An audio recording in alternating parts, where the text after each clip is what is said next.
Hi, welcome to Art Talk. I'm your host, Jim Tripp, in the spirit of art. Today we have with us Lowell Reiland from Westerly, Rhode Island. He's a sculptor and he works in mixed media. I'd like to introduce Lowell. How you doing, Lowell? Hello, Jim. Good to have you with us. Thank you very much. So you get an interesting look today into your lifestyle and, well, not so much your lifestyle, but your work in your studio, which is kind of the same. They intermingle somewhere in there.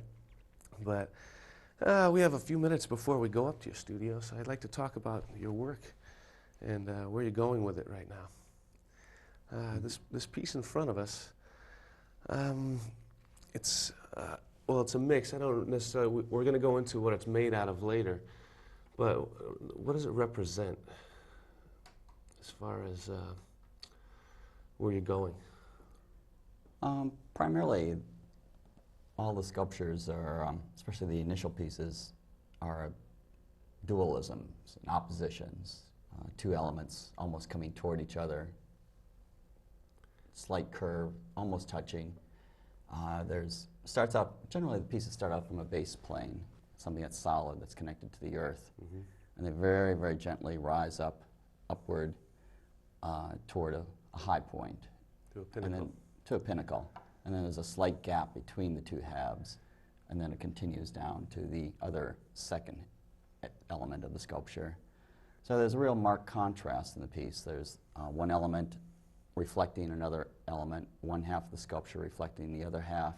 Okay. But even though they're very similar, there's differences within them in terms of the asphalt texture, the textural side, the black material. The shadow material versus the mirror polished material on the side, which is copper. Now, would that be the inner self and the outer? In many respects, it's different personalities, mutual personalities coming together and almost touching, but never quite. There's always that separation between two marked individuals per se. Kind of like marriage. Could be, but... Could travel the same path, but you're never the same person. Now I see the pyramid effect in the center of the reflection. Now you work with, it's symbolism, and I'd say mythology, different aspects. Yeah, there's a multitude of levels to my work, from mythological, almost religious, in their timelessness, their continuity from far past to far future to today, combined with symbolism. Of course, the triangle underneath is that open space that your mind's eye can float into, but physically you can't get inside. The triangle is a very feminine principle, and the copper is very warm. The materials are very warm, very earthbound, and I utilize the copper continuously throughout the sculpture series that began in 1876 all the way through today. Conductor. Yes. Yes. Well, why don't we take a look at your studio? Okay. And go up to Sounds Westerly. Good. Great. All right.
copper and asphalt. That's what I've been working with since 1976. Asphalt, like on the roads, very coarse and textural, and copper, very mirror polished and illusionistic, shiny. Real marked contrast, the dualism between the two. The early pieces started out in 1976, extremely horizontal, very low to the ground, almost like floor traceries or ground traceries, evolving up from a base plane at each end, and very slowly, a very gentle curve coming up, up, up, in a slight gap between the two halves of each sculpture. And then there's that slight tension in between each half of the sculpture and an underlying open triangular space that sort of beckons you to flow mentally under the space or through the environment. It's a very charged environment. The materials and the forms all work around dualisms or oppositions. One element reflecting off of another second element, or one half of the sculpture reflecting off the other half of a sculpture, so that there's like personalities coming together, almost meeting but not quite, that slight little charge of energy. There's a division that takes place between the two halves. When you look at the asphalt texture, one half of the piece is generally very, very smooth in its textural exploration, and the other half generally has a more coarse stone so that the patterns begin to play. There's very gentle shapes that take place in the early horizontal pieces. There was a whole series from 76 to 79 of the horizontal works, which on the table here are about a dozen small little maquettes that have been executed into larger scale, such as this piece right here has been created 10 feet long and 27 inches tall in a space. Another piece similar to this has been created that's about 38 feet by 38 feet and only about 12 inches tall in a plaza space. And this, which actually was the very, very first sculpture in the Copper and Asphalt series, is in my birthplace in Fargo, North Dakota. And the sculpture is 14 feet wide, 14 foot tall, and 60 feet in length. Or as my mother said, that's longer than our house. But it is longer than our house by another 15 feet. But and this piece, whereas like my architectural scale pieces versus the studio pieces, there's an interaction between the public and the piece. People are driving by on two different roads. It's at the end of a mall. There's a large grassy area around the piece. People walk up and under the sculpture and through underneath, coming out the other side. So it's like walking into a cave, because a person would only be about this tall to the bottom of my finger. So it's like a cave just looming up above you, and you very subtly see this interaction of the two halves as you're walking for about 40 or 50 feet. So you have that dualism coming up toward you, and the geometry of the pieces, the subtle curves, the open triangular space, a base plane that is a trapezoidal shape, and the whole sculpture at the top, looking from a plan view, is a trapezoid as well. And gradually, as I worked through the horizontal pieces, they became taller and taller in their format. And eventually, the whole series of sculptures in 79 began to evolve up into very, very elongated horizontal pieces. Again, continuing with the copper in a very, very elongated vertical direction, as opposed to the horizontal, quiet direction of the earlier segment of the series. Again, still working with dualisms, divisions, that tension between the two halves. Pulling together, but separating at the same time. And the important aspect of the vertical pieces, besides this upward thrust, is as I began to work into the vertical pieces, the asphalt texture on the side of the pieces evolves away from just a textural exploration and becomes more of a exploration of shapes and forms and undulating lines. I literally will do drawings on paper patterns prior to asphalting the piece and lay the lines that I've drawn onto paper patterns literally onto a tar inner structure. Then over the tar I began to add on the asphalt, which is just, asphalt is basically fine stones and tar mixed together as a binder. So what I do is in the vertical pieces is begin to use very fine stones and the tar mixed together, and then adding the texture on, the asphalt onto the surface as the piece is lying down horizontally. And gradually I evolve, as this side of the sculpture is very textural and very open in its texture, I do the same exact drawing on the other side of the sculpture. But as you can see, the surface is very tight. The lines that are undulating upward here are very tight, and consequently the asphalt surface gives you almost a smooth textural feeling, as opposed to the other half of the sculpture, which was very rough and very organic, very tactile in its immediate sensibility. The concepts of all the pieces is a division, is a split. They have a quietude to them, an oriental quietude, but they also have a very machine Western type of mentality, a logic to them. There's a marked geometry to all of the sculptures, the vertical and the floor pieces, as we've discussed. And the asphalt for me is the emotional content. That's where I began to open up more into the Eastern philosophy of intuition. The asphalt for me is very spontaneous, it's very quick, it's very painterly in its application and in its mental process, as I spend 3 or 4 hours, or in the larger pieces, which we'll see later, several days, 3 or 4 days asphalting. So there's a very quick, immediate, intuitive side, and then there's a very laborious, mechanical aspect to each half of the sculpture, which again is another aspect of the dualisms and the divisions within each piece. And as we'll see into the larger scale sculptures, especially the wall earth fissure sculptures, we'll see even multitudes, many more lines and forms and shapes as the pieces become much more complex in their expression.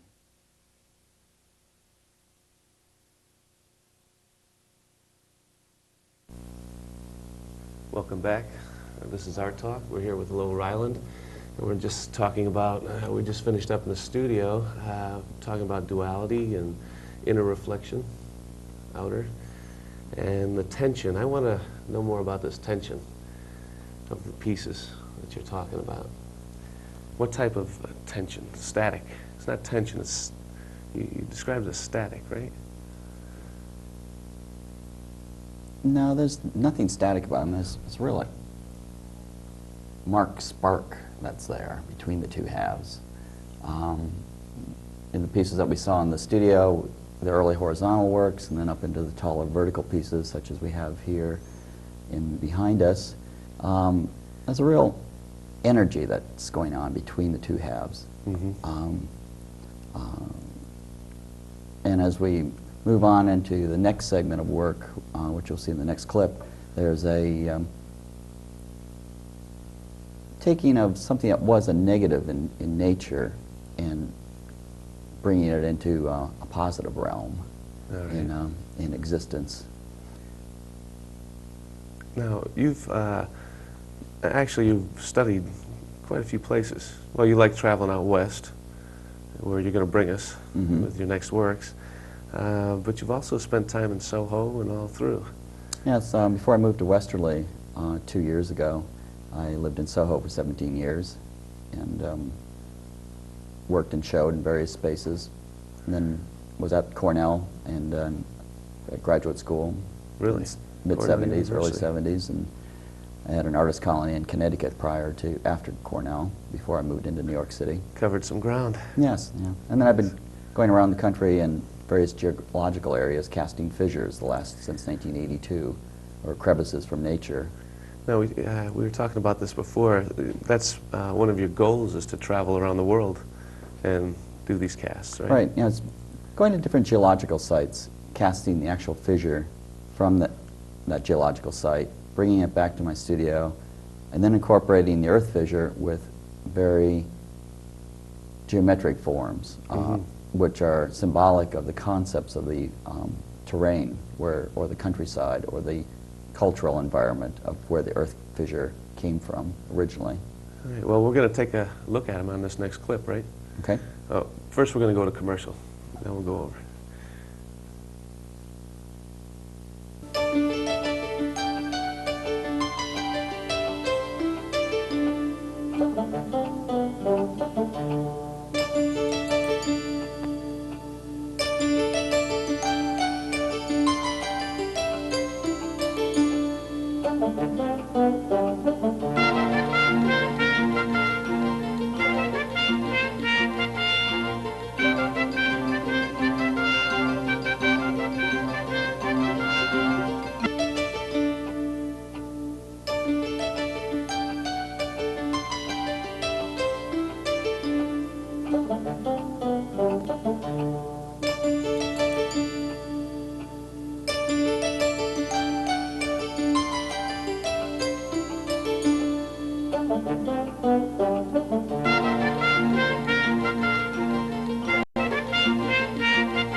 Art is a process that fills our lives. See it, enjoy it.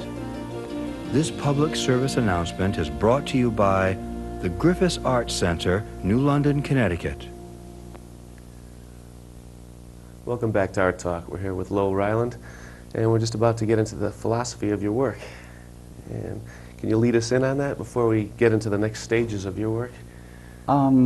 Well, as we spoke about earlier, that it's dualisms and oppositions, and as we'll see what in the pieces coming up, that these castings of fissures, as we discussed from nature,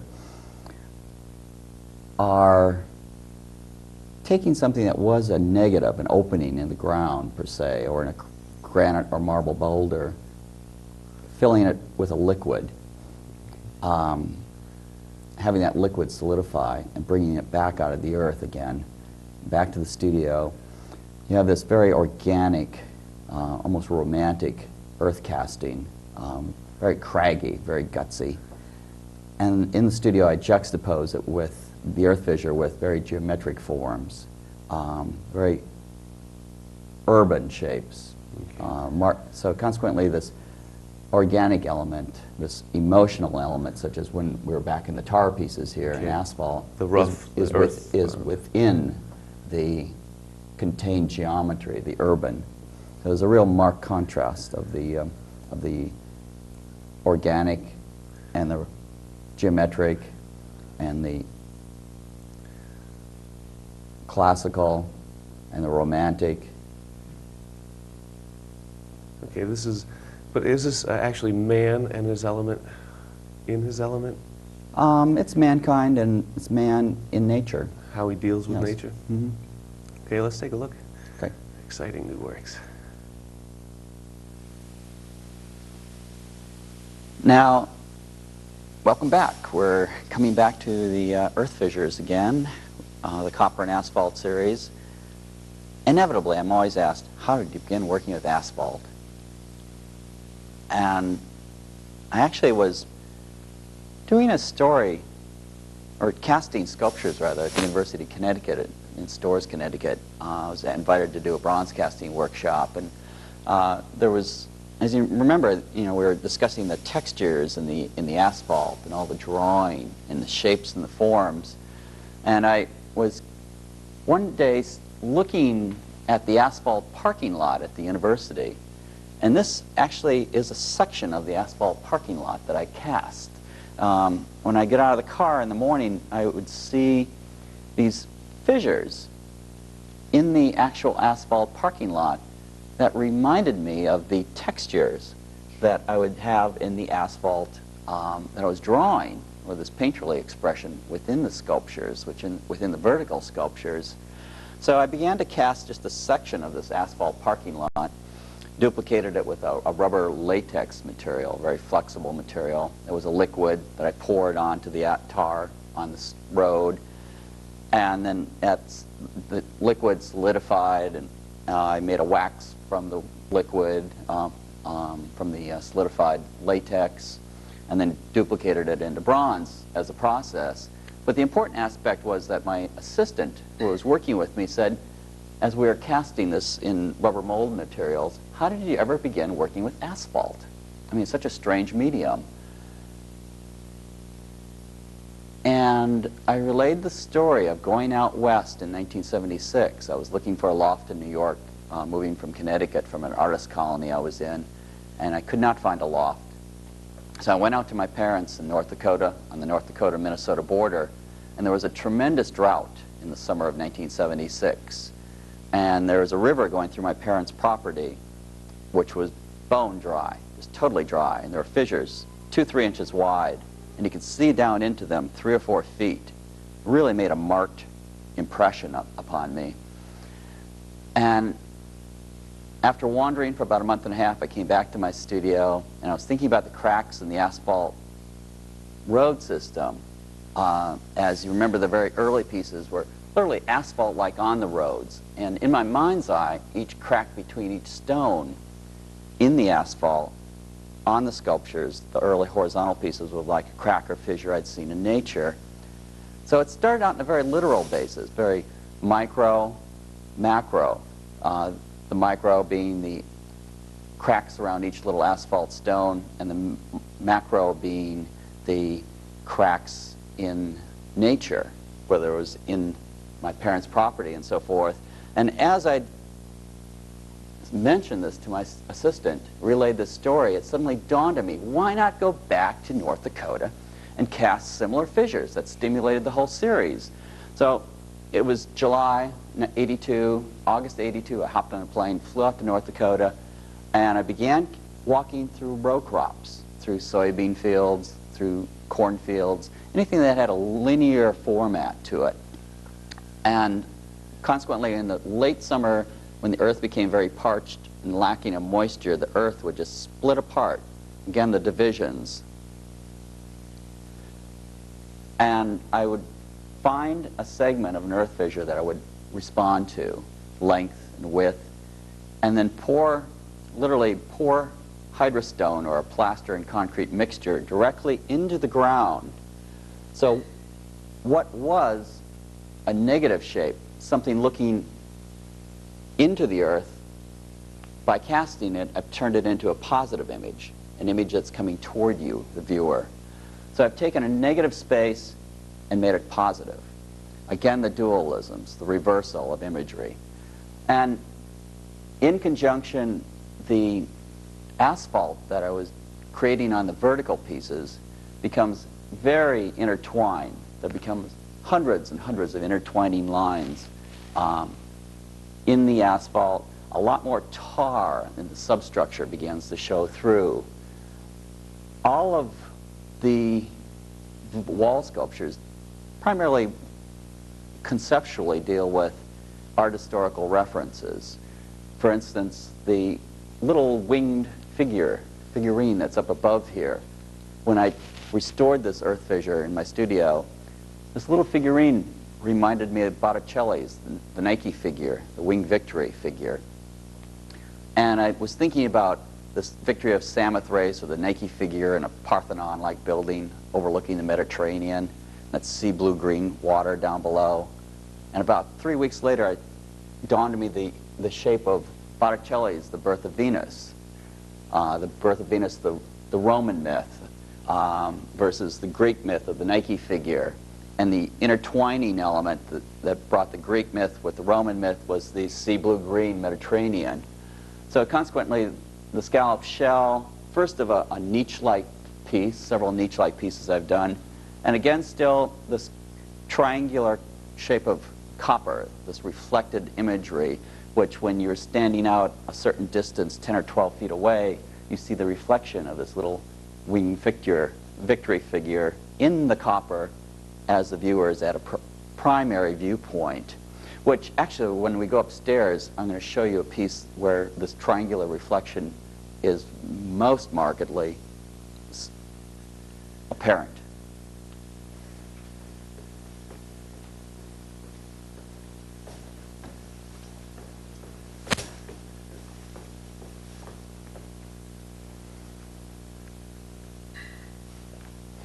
Here we are on the mezzanine, second level. Well, there's always a lot of levels of art, aren't there? So if you look up into the triangle, the copper triangle that was facing downward in the piece below is here. The copper triangle is facing upward. And you can probably see my hands moving and my center of my face in the midst of this triangle up above. It's very important to see your reflection in this piece as an element of it. The reflection, if you are standing directly in front of the piece, your head literally is floating above what is this earth fissure in the shape of a cruciform or a cross shape. When I found this earth fissure in 1985 at my parents' property, I saw this very distinct cruciform in nature, and I knew that I wanted to revolve a sculpture around pre-Renaissance Italian imagery, with the cruciform leaning forward above you, that image of power, image of a godlike image, whether it's today or ancient Aztec or Egyptians. They were always, the priestesses and priestesses were always above you, and that power of a diagonal line forcing down on you. And again, the asphalt texture in the piece really begins to evolve and burst forth, where there's a lot of, this literally has hundreds of intertwining lines going up into the piece, and a lot of open texture. So there's a lot of very tight area, and there's a lot of very open emotional area that is very tense. And the piece is very religious, has a very larger-than-life presence to it. It's very spiritual. I firmly believe that fine artwork should have an immediate response. The viewer should have an immediate response. I either love it or I hate it. And then, as the viewer comes back to see the pieces over and over and over again, you begin to see the secondary details, the secondary characteristics that the artist embodies in the work. So, to me, seeing the earth fissure, the cruciform, and the thrust of this piece going upward is the most dynamic element of it. And then later I come back and I see all of these intertwining lines, and one day the open spaces may mean one thing to me, and another day they'll mean another. The shapes, the combined shapes, even within the earth fissures, if you look at the earth fissure from straight on, you have a very simple geometric line, the line that I saw in nature in the row crop. And versus from the three-quarter view, you begin to see animated shapes. You see shapes of dragons, of lions, of eagles flying out, pulling their talons in. There are hundreds and hundreds of multitude of images and forms within. So there's that reflective quality that you can begin to play with in your mind's eye. That reflective quality that will be of a stimulus so that you can go on in life. This earth fissure sculpture is titled Abstractions of a Greek Pediment. The earth fissure, of course, we've talked about how it casts fissures. When I found this piece, it just had such a horizontal, restful feeling to it. Of course, the elongation. And I felt it needed to be divided into a triptych. So in the field, before I took the fissure out, I literally cut out this 5/8 inch space here and over here. And back in the studio, I was looking at the piece. When I assembled it, it has a very, very panoramic form to it, to the earth fissure. It's a slight concave. The earth fissure is only about 1.5 inches thick here, and at each end, the earth fissure is about 4 or 5 inches thick. So it's a very subtle panorama or a diorama to the piece, which is hardly noticeable to the viewer. And I began thinking about the horizontality and thinking of the temples, Greek temples, and consequently the elongated rectangle at the bottom of copper, which slopes toward the wall, is a thin rectangle. It's like a base plane, a base format, a foundation to a home or to a concept, to a thought. The triangular, trapezoid rather, on the back plane is horizontal to you, the viewer. That is as the Greek pediment. The Parthenon-like buildings were always up in a trapezoidal shape, reaching up toward the heavens. And of course, the pediment up above is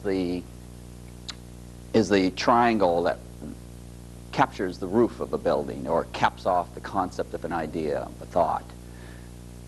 The magical thing with the earth fissures is that as they're coming toward you, there is reflected up above in this pediment the earth fissure, the top of the earth fissure. So you're literally having a plan view as well as the front view on an architectural format. You have the vista of this very geometric undulating line cascading along, and then this very organic element up above that changes as you walk about the piece, as we saw earlier in the earlier film clips. So there's the romanticism, the organic element from Earth, the emotional quality, and then there's the geometric, the logical, the man-made, the urban that's juxtaposed against the earth fissure. Now, where are these pieces going? Welcome back. This is Art Talk. Lowell, I want to ask you, how many concepts of dualism do you have in your work? And where do you see them fusing? Well, a multitude of layers in the work. Pieces started out very simple, very geometric, very quiet, and they've gradually become more and more complex, more and more elements added in within. As we saw in the earth fissure sculptures, there's a cragginess, there's an Yes. Organic quality. Which gives it power. Yes. Gives Yeah, it there's immediate power. an emotional content that's there.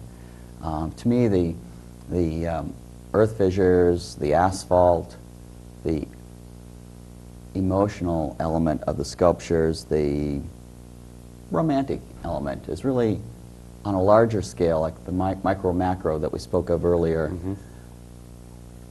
the Eastern cultures. Okay. And over on the other side is the geometric, the classicism, the man-made, which I relate to the linear thought of the Western world. And since I intermarry the geometric and the organic together, that is where we need to go in our philosophical outlook in the world, is the Eastern cultures and the Western cultures coming together over the centuries, over the last few decades, and intertwining, fusing, becoming a one unit again. Closing the fissure. Yes, yes, there's a total intermeshing so that we can go on and up into the future again, into the next millenniums. Well, we're going to take a closer look at one of the pieces you're making, you have in progress. A very large piece, as a matter of fact. I don't know if you want to open that for us. It's going to be a wall sculpture, which at the initial period right now is sitting on the floor. It's a brushed aluminum piece. Again, dualisms with an earth fissure in the center of it. But it's the inner structure before I've applied the tar and the asphalt and the copper. Well, let's take a look. Okay. The urban, the geometric, is the inner core of my next sculpture. This is an aluminum form, 6.5 foot by 6.5 foot, with a slight gap, slight division, 1 3/4 going down the center. In the middle segment here will be an organic earth fissure from nature. Primarily the sides will be a blue-black, dark patinaed copper. This ground down surface in the first of the pieces I'll do of the scale of this magnitude will be tar over the brushed aluminum and then the asphalt texture. And then in between here, of course, there'll be tar going in the gap as well. On the top surface there'll be copper leaf, and on the bottom there'll be copper as well, mirror polished copper. This will be a wall sculpture 2.5 feet off the floor. So the copper leaf will sort of bathe light onto the walls in different types of lighting environments. And of course, where this cutout is here will be this earth fissure. This is how the castings come out of the ground, basically. The coloration I'm speaking to. Very organic secondary fissures, and of course the main earth fissure coming out. And this is a very delicate fissure. It's very lacy. Comes out about 14 or 15 inches. It'll be literally trophied into this notch here. But one of the exciting things about working on sculptures is as you do the processes, I have become so entranced by this grinding on the aluminum surface that eventually I'll cast this earth fissure into bronze, so it's very, very durable. Do an addition of 3 of these sculptures as I described. But then I'm going to do a 4th unique piece where the earth fissure, this earth fissure here, will be patinaed to look just the coloration it is now, this off-white to a gray tonality. And then that will be coming out here, and then surrounding it will be ground down aluminum, but it'll be ground not in the happenstance forms that you see here, but with the undulating curves and forms, these gentle shapes that cross all the way around the sculpture. That'll be ground into the piece. So this piece is very exciting because it's leading to a sub-series within the earth fissure sculptures. There'll be the asphalt and tar pieces, and then there'll be a whole series of brushed aluminum pieces with patinaed coppers and so forth on the sides. And then the earth fissures are going to go not only from castings from my parents' property in North Dakota, Minnesota, but also I've been casting in Berkshire Mountains near Williamstown, working with geologists, finding fissures that are indigenous to that region of the Appalachian mountain chain. I'm hoping to go to Europe and eventually around the world, casting fissures from different geological environments, and then incorporating that very organic, very romantic earth fissure with art historical and cultural references from various countries where the actual castings, whether it be in northern Germany or India or Indonesia or Kenya, where I was doing some research last year, there'll be a really dynamic, lifelong process of fissure pieces, not only on the wall, but 3-dimensionally coming upward And eventually, because of this beautiful classical Palladian-like environment in my studio, I'll have earth fissures that will come out from the sculptures. And then the fissures themselves will begin to break apart. These little pieces will just sort of float off into space. There'll be one here, one here, one up here, one up here, and they'll cascade up into the heavens, cascade up into like a whirlwind or a conform, going up into the skylights or up into the upward direction. So there's an evolution and a flow to the works. They're not just static. Each piece, as you saw, one led to the next sculpture, to the next sculpture, to the next sculpture. The environments of each piece is expanded, and the concepts became more detailed. So I started out with a very, very simple form, very simple concept, and gradually the concepts and the forms have become much, much more layered. Many, many, many more details within the concept, within the expression itself. And it's very important to me to have this movement upward and a dissemination or a bursting apart of something that was solid at one time, as we all dissolve in our own lives and go off into our next life form. Thank you. Lowell, where do you see your work going from here? Your thoughts, your visions?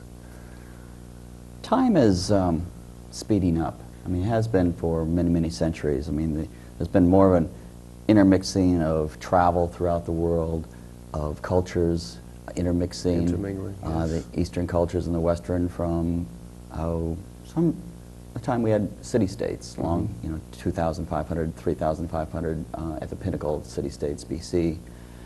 And today, in the last 100 years, last 150 years, there's been an immense intermeshing of the world. And in the last 30 years, there's been a huge jump from this vortex. It's like we have started from this small little pinnacle, this small little space, and we're reaching out in a whirlwind-like shape. We're reaching out in a quickness, a speeding I think it's another of golden time. age. It's another opportunity to readjust. We've had one and one. They've intermarried. The Eastern cultures, the Western cultures are coming together. We'll have a unity in the world. And from that unity, initially there'll be a chaos. And that's what this whirlwind vortex is, this speeding up, this chaos, this movement that will, again, Most solidify. people agree it. with you right now. Yes, yeah, very A lot much of so. chaos That's going why on. there's so much negative expressionism going on in the art world, so many marked contrasts, and people expressing anger. You see it in music, dance, everything. Almost everything. I believe that there's a positive light to the end of this tunnel, and that's why I keep my works at a very universal level, a very timeless level, because we will be going on in the future. We will not degrade and destroy each other. Think forward. Yes. Reflections, inner reflections. Yes, that's the real spirit of life, is to keep a positive direction, keep a positive mode, keep thinking on a forward direction, eliminating the negative. It's taking what was a negative in nature within ourselves and redefining it into a positive, coming toward you and being an enveloping expression of good, good, good spirit. So we will move on into the future in a positive mode. All right. Well, thank you for joining us. Well, thank you for letting me share my ideas and my concepts and my philosophies with Art Talks. We enjoyed it. And thank you for joining us on Art Talk. I'm your host, Jim Tripp, and the spirit of art.